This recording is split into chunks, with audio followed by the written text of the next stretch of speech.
ষষ্ঠ দফায় আগামীকাল ভোট গ্রহণ করা হবে। হোম ভোটিং মোট 8টি লোকসভা কেন্দ্রে 36,706 জন। সপ্তম দফায় 9টি লোকসভা কেন্দ্রে ভোট হবে, সেখানে হোম ভোটিং চলছে।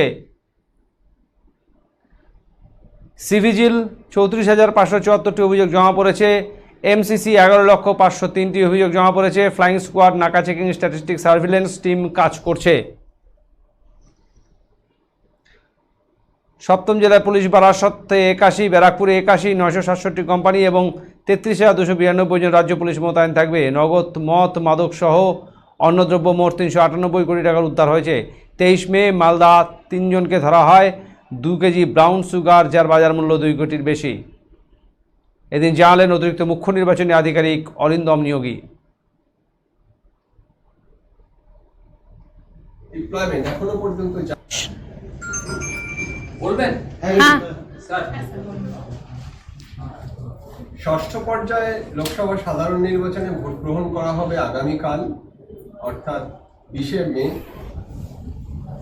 8টি লোকসভা কেন্দ্রে ভোট গ্রহণ করা হবে। এর ডিটেল আমরা আগে জানিয়ে দিয়েছি। এখানে যারা হোম ভোটিং করেছেন ফাইনাল সেই হিসেবটা আমরা দিচ্ছি। 30 তমলুক লোকসভা কেন্দ্রে মোট 3,469 জন। 31 কাঁথি লোকসভা কেন্দ্রে 8,636 জন।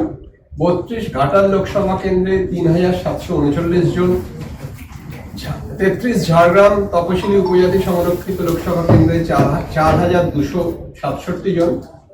34 মেদিনীপুর লোকসভা কেন্দ্রে 2,446 জন। 35 পুরুলিয়া লোকসভা কেন্দ্রে 3,089 জন।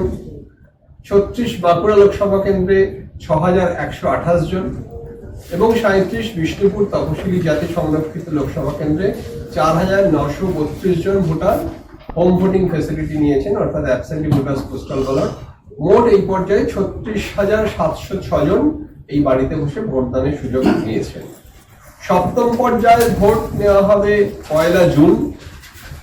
এই পর্যায়ে মোট 9টি লোকসভা কেন্দ্রে ভোট গ্রহণ হবে। এই 9টি লোকসভা কেন্দ্রে হোম ভোটিং চলছে। 16 দমদম লোকসভা কেন্দ্রে মোট 814 জন এখনো পর্যন্ত ভোটদান করেছেন। 17 বারাসাত লোকসভা কেন্দ্রে 2,388 জন, 6 জন। 19 জয়নগর তপশিলি জাতি সংরক্ষিত লোকসভা কেন্দ্রে 4,636 জন। 20 মথুরাপুর তপশিলি জাতি সংরক্ষিত আসনে 4,547 জন। 21 ডায়মন্ড হারবার লোকসভা কেন্দ্রে 4,314 জন। 22 যাদবপুর লোকসভা কেন্দ্রে 2,409 জন।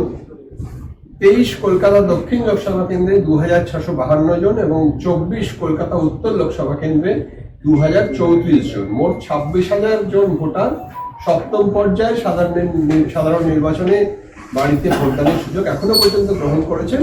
তা আরো বাড়বে যেহেতু এখনো দিন রয়েছে। সপ্তম পর্যায়ে যে